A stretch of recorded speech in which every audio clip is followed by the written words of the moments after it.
Hello guys, welcome back to my cooking vlog. গত পরশু দিন বানিয়েছিলাম তালের বড়া বা ফুরুলি, তোমরা যেটাই বলে থাকো। আমার পোস্টে তোমরা কম বেশি দেখেছো, আমি অলরেডি পোস্ট করে দিয়েছি, তাই না?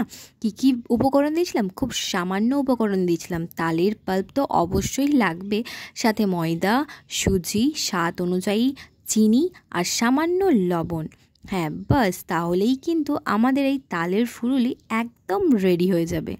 বাহ, আজকে কত সুন্দর গুছিয়ে কথা বলছি। তো যাই হোক, এই উপকরণগুলো খুব ভালোভাবে একসাথে তোমাকে ফেটাতে হবে, মানে মাখাতে হবে খুব ভালোভাবে। তারপর চটজলদি ভেজে ফেলো এই নরম নরম তুলতুলে ফুরুলি। হ্যাঁ, আমার তো ভালোই লাগে, ভীষণ ভালো লাগে, সেটাও বলবো না। আর যে খারাপ লাগে সেটাও বলবো না, আমার ভালোই লাগে। তোমাদের কেমন লাগে অবশ্যই কমেন্টে জানাতে ভুলো না। আর আমাকে এত সাপোর্ট করার জন্য সকলকে থ্যাংক ইউ সো মাচ, আর ভালোবাসা। এইভাবেই আমার পাশে থেকো, আমাকে সাপোর্ট করে যাও। আর এই দিকে দেখো, আমি অলরেডি ভেজে ফেললাম, অনেকটাই ভেজে ফেললাম। আর সাথে না, বাটির মধ্যে জল রেখে দেবে, তাহলে কি হয়, সুবিধে হয়, হাতে লেগে যাবে না। হালকা জলটা মানে হাতের মধ্যে লাগিয়ে নেবে, তারপর এরকমভাবে তেলে ছাড়বে। তো যাই হোক, ৩-৪টে পদ্ধতি থাকে ফুলুরি বানানোর, তবে আমি সিম্পল আর ঘরে যেগুলো ছিল সেইগুলো দিয়ে আমি বানিয়ে ফেললাম। তোমাদের যদি ভালো লেগে থাকে তাহলে লাইক কমেন্ট করে দিও গাইজ। আর এই দেখো, সত্যি বলতে ভীষণ টেস্টি হয়েছিল, ভীষণ টেস্টি মানে ভীষণ টেস্টি। আর দুদিন ধরে এরকম যদি তুমি করো এইভাবে, দুদিন ধরেও কিন্তু খাওয়া যাবে, মানে দুদিন রেখেও খাওয়া যাবে।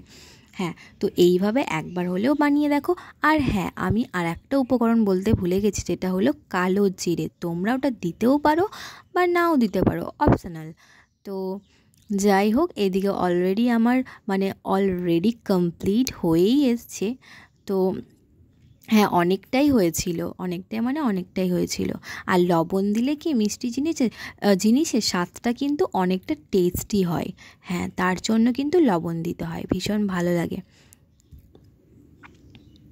এইদিকে দেখো, আমার অলরেডি কমপ্লিট এক থালা ফুরুলি রেডি।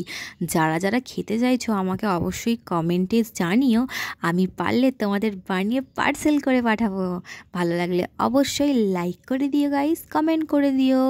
সকলে ভালো থেকো, নিজের খেয়াল রেখো। টাটা।